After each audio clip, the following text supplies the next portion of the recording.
Good day, ma'am. Today I am going to discuss the comparative models in policing, particularly in Grenada.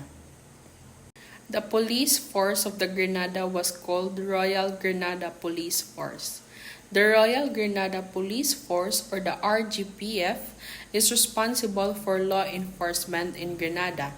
The RGPF enforces criminal, immigration, and maritime laws. It also held responsible for seaport security and fire services. With 14 police stations and over 940 staff members, the force responds to over 15,000 crimes and incidents per year. The Royal Grenada Police Force also has a paramilitary force for national defense. Royal Grenada Police Force mission: to protect and serve through the delivery of professional services to ensure a safe society. Vision: the Royal Grenada Police Force shall be at the forefront of modern policing, driving forward problem-solving police work through close collaboration with the communities we serve. This will be achieved by investing in and supporting our staff, giving them the skills and equipment they need to deliver the professionalism that the public deserves. Goal: to protect and serve our citizens and guests of the city of Grenada, to foster a safe and peaceful environment that will enhance the quality of life, in which the public will feel safe and secure from any violent and criminal activity, to provide a safe place to raise and educate our children and give them the tools they need to become successful. Core values: the Royal Grenada Police Force operates under a number of core values and principles.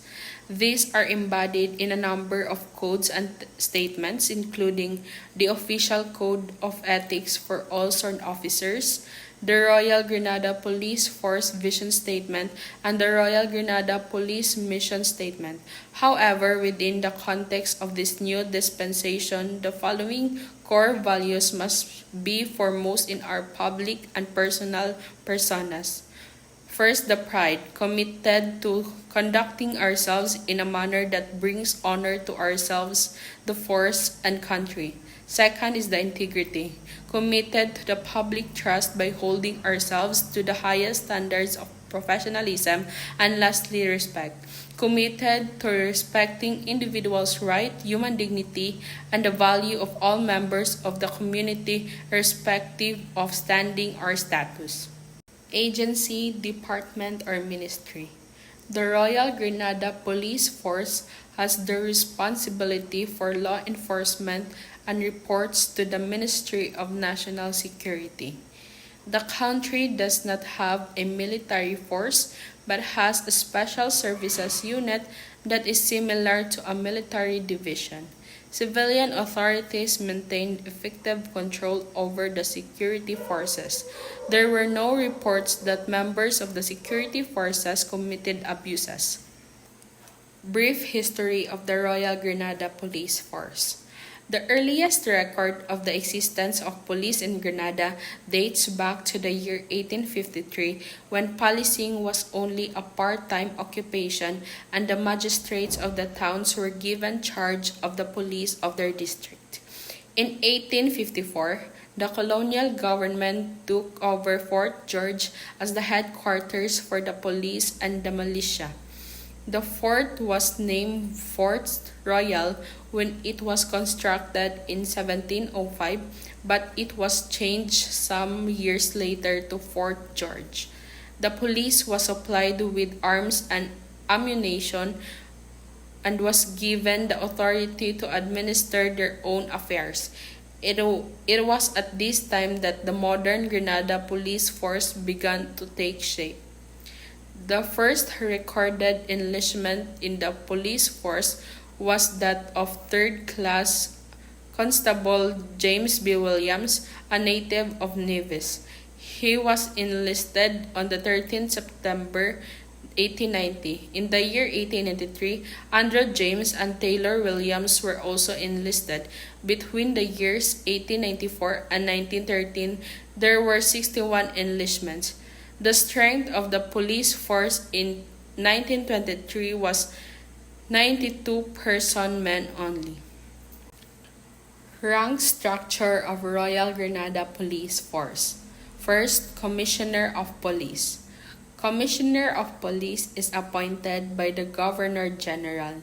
He may only be removed from the office in accordance with provisions of Section 89 of the Constitution of Grenada. Next is the Deputy and Assistant Commissioner of Police. The Deputy Commissioner and Assistant Commissioners of Police are appointed by the Governor-General acting in accordance with recommendations made by the Public Service Commission and in accordance with the Constitution. Next is Gazette Officers. Officers of and above the rank of Assistant Superintendent of Police are Gazette Officers. Gazette officers below the rank of Commissioner are appointed by the Public Service Commission. The power to confirm and remove Gazette officers from the office is the responsibility of the Public Service Commission. Rank and File. All members of the Royal Grenada Police Force of and below the rank of Inspector are the rank and file members of the force. The power to appoint and remove the rank and file personnel from the office, with the exception of Inspector, are vested in the Commissioner of Police. And Inspector is appointed similar to the Gazette Officer by the Public Service Commission. Order of rank from highest to lowest. First is Commissioner of Police. Next, Deputy Commissioner of Police. Next, Assistant Commissioner of Police. Next, Superintendent of Police, followed by Assistant Superintendent of Police. The next is the Inspector of Police. Next, Cadet Officer, Sergeant of Police, Corporal of Police, Police Constable, and lastly, Rural Constable. Special Services Unit. Member of the CARICOM Disaster Relief Unit and Mobilization Team. Headquarters, Point Salin Street, George. Telephone number, 473-444-4999. Branch, Camp Raymond Pearl Street, Andrews. Commander, Inspector of Police Kenny Stanisclaus. Responsibilities: this unit is the paramilitary arm of the Royal Grenada Police Force. Sub-Department, Rapid Response Unit. Special Branch, Commander, Detective Assistant Superintendent of Police Bernard Nelson. Second in Command, Detective Inspector of Police Number 135, Gason Jill. Emergency Hotline of Royal Grenada Police Force. For emergency, dial 911, and for police hotline, dial 444-1958. That's it for my topic, ma'am. Thank you.